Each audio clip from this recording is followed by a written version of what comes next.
The Jewish State by Theodor Herzl. Chapter 6. Conclusion. How much has been left unexplained? How many defects? How many harmful superficialities? And how many useless repetitions are in this pamphlet, which I have thought over so long and so often revised? But a fair-minded reader, who has sufficient understanding to grasp the spirit of my words, will not be repelled by these defects. He will rather be roused thereby to cooperate with his intelligence and energy in a work which is not one man's task alone, and to improve it. Have I not explained obvious things and overlooked important objections? I have tried to meet certain objections, but I know that many more will be made, based on high grounds and low. To the first class of objections belong the remarks that the Jews are not the only people in the world who are in a condition of distress. Here I would reply that we may as well begin by removing a little of this misery, even if it should at first be no more than our own. It might further be said that we ought not to create new distinctions between people. We ought not to raise fresh barriers. We should rather make the old disappear. But men who think in this way are amiable visionaries, and the idea of a native land will still flourish when the dust of their bones will have vanished tracelessly into the winds. Universal brotherhood is not even a beautiful dream. Antagonism is essential to man's greatest efforts. But the Jews, once settled in their own state, would probably have no more enemies. As for those who remain behind, since prosperity enfeebles and causes them to diminish, they would soon disappear altogether. I think the Jews will always have sufficient enemies, such as every nation has. But once fixed in their own land, it will no longer be possible for them to scatter all over the world. The diaspora cannot be reborn, unless the civilization of the whole earth should collapse. And such a consummation could be feared by none but foolish men. Our present civilization possesses weapons powerful enough for its self-defense. Innumerable objections will be based on low grounds, for there are more low men than noble in this world. I have tried to remove some of these narrow-minded notions, and whoever is willing to fall in behind our white flag with its 7 stars must assist in this campaign of enlightenment. Perhaps we shall have to fight first of all against many an evil-disposed, narrow-hearted, short-sighted member of our own race. Again, people will say that I am furnishing the anti-Semites with weapons. Why so? Because I admit the truth? Because I do not maintain that there are none but excellent men against us? Will not people say that I am showing our enemies the way to injure us? This I absolutely dispute. My proposal could only be carried out with the free consent of a majority of Jews.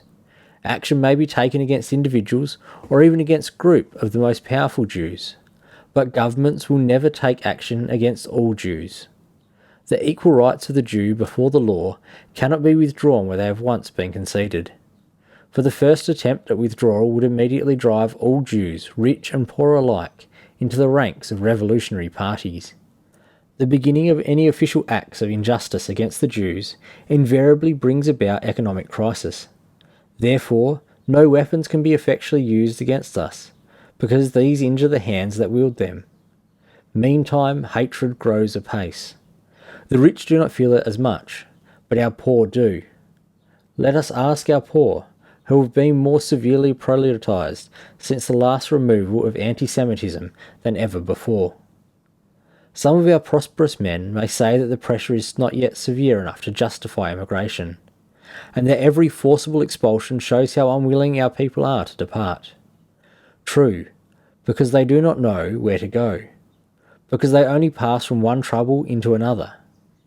But we are showing them the way to the promised land, and the splendid force of enthusiasm must fight against the terrible force of habit. Persecutions are no longer so malignant as they were in the Middle Ages. True, but our sensitiveness has increased, so that we feel no diminution in our sufferings. Prolonged persecution has overstrained our nerves. Will people say, again, that our enterprise is hopeless, because even if we obtained the land with supremacy over it, the poor only would go with us? It is precisely the poorest whom we need at first. Only the desperate make good conquerors. Will someone say, were it feasible, it would have been done long ago? It has never yet been possible. Now it is possible. 100 or even 50 years ago, it would have been nothing more than a dream. Today, it may become a reality. Our rich, who have a pleasurable acquaintance with all our technical achievements, know full well how much money can do. And thus it will be. Just the poor and simple, who do not know what power man already exercises over the force of nature, these will have the firmest faith in the new message, for these have never lost their hope of the promised land. Here it is, fellow Jews, neither fable nor deception. Every man may test its reality for himself, for every man will carry over with him a portion of the promised land, one in his head, another in his arms, another in his acquired possessions. Now, all this may appear to be an interminably long affair, even in the most favourable circumstances. Many years might elapse before the commencement of the foundation of the state. In the meantime, Jews in 1,000 different places would suffer insults, mortifications, abuse, blows, depredation, and death. No. If we only begin to carry out the plans, anti-Semitism would stop at once and forever, for it is the conclusion of peace. The news of the formation of our Jewish company will be carried in a single day to the remotest ends of the earth by the lightning speed of our telegraph wires, and immediate relief will ensue. The intellects which we produce so superabundantly in our middle classes will find an outlet in our first organisations, as our first technicians, officers, professors, officials, lawyers and doctors, and thus the movement will continue in swift but smooth progression. Prayers will be offered up for the success of our work in temples, and in churches also, for it will bring relief from an old burden, which we all have suffered. But we must first bring enlightenment to men's hearts. The idea must make its way into the most distant, miserable holes where our people dwell.